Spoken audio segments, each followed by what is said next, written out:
بسم اللہ الرحمن الرحیم۔ شب برات شعبان المعظم کی 15ویں رات کو کہا جاتا ہے۔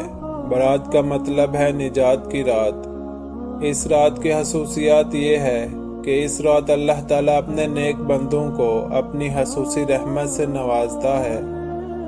اس رات میں ہر امر کا فیصلہ ہوتا ہے اور اللہ تعالیٰ اپنی مخلوق میں رزق تقسیم فرماتے ہیں اور پورے سال میں اپنے بندوں سے سرزد ہونے والے اعمال اور پیش آنے والے واقعات سے اپنے فرشتوں کو باخبر کرتے ہیں۔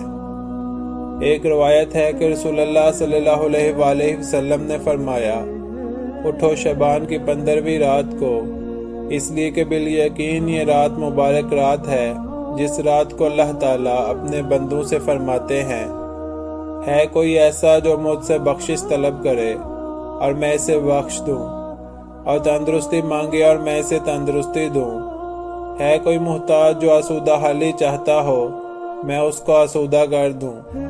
چنانچہ صبح تک اللہ تعالیٰ یہی ارشاد فرماتے ہیں حتیٰ کہ فجر ہو جاتی ہے۔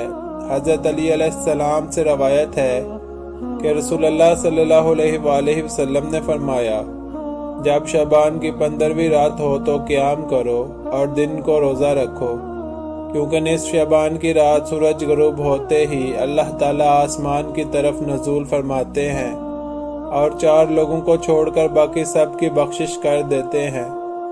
ان 4 لوگوں میں سے سب سے پہلے وہ ہیں جو مشرک ہوں، یعنی اللہ پاک کی ذات مبارکہ میں غیر اللہ کو شریک کرتے ہوں۔ دوسرے وہ جو اپنے دلوں میں دوسروں کے لیے کینہ رکھتے ہوں۔ تیسرے وہ جو رشتہ داروں سے قطع تعلق کرتے ہوں۔ چوتھے نمبر پر بدکار عورت اور مسلسل شراب پینے والا۔ ایسا ہرگز نہیں کہ ان لوگوں کی کبھی بخشش نہیں ہو سکتی، بلکہ سبب یہ ہے کہ یہ اپنے گناہوں سے سچے دل سے توبہ کر لیں، کیونکہ توبہ کرنے کی توفیق اللہ کی طرف سے ہے۔ بس جب تمہارے دلوں میں یہ خیال غالب آ جائے کہ میں نے اپنی زندگی میں بے شمار گناہ کر لیے تو توبہ کر لو۔ پاک ہے وہ ذات جو تمہیں توبہ کرنے کی توفیق دے گی تو اس بری عادت سے تمہارا چھٹکارا بھی ممکن بنا دے گی۔ بس تم اپنے رب کی طرف رجوع کرنے میں دیر نہ کرو۔ روایت میں ہے کہ حضور اکرم صلی اللہ علیہ وآلہ وسلم نے فرمایا، میرے پاس آدھی شعبان کی رات میں جبرائیل امین علیہ السلام تشریف لائے اور عرض کرنے لگے، اے اللہ کے رسول، اپنا سر مبارک آسمان کی طرف اٹھائیں۔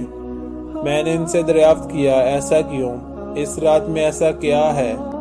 جبرائیل امین علیہ السلام نے فرمایا، یہ وہ رات ہے جس میں اللہ تعالیٰ رحمت کے 300 دروازے کھول دیتے ہیں اور ہر اس انسان کو بخش دیتے ہیں جس نے اس کے ساتھ کسی کو شریک نہ ٹھہرایا ہو، بشرطے کہ وہ جادوگر نہ ہو، سود خور نہ ہو، زانی نہ ہو، شراب کا عادی نہ ہو۔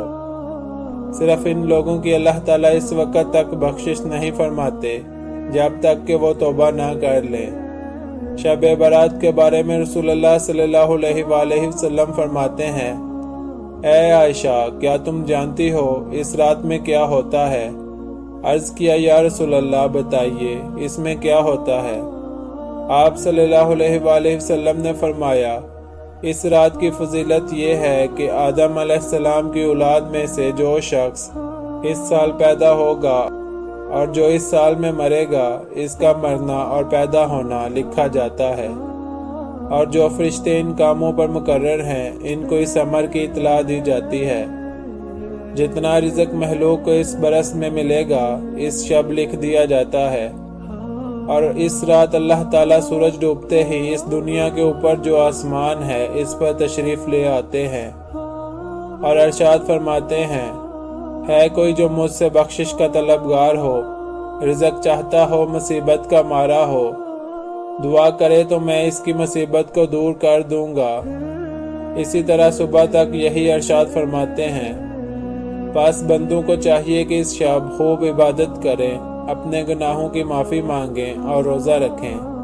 اللہ تعالیٰ اس رات میں اپنی مہربانی سے بے شمار بندوں کو بخش دیتا ہے، مگر کافر، مشرک، کینہ رکھنے والے اور قاتل کو نہیں بخشتا۔ حضرت عائشہ رضی اللہ عنہا سے روایت ہے،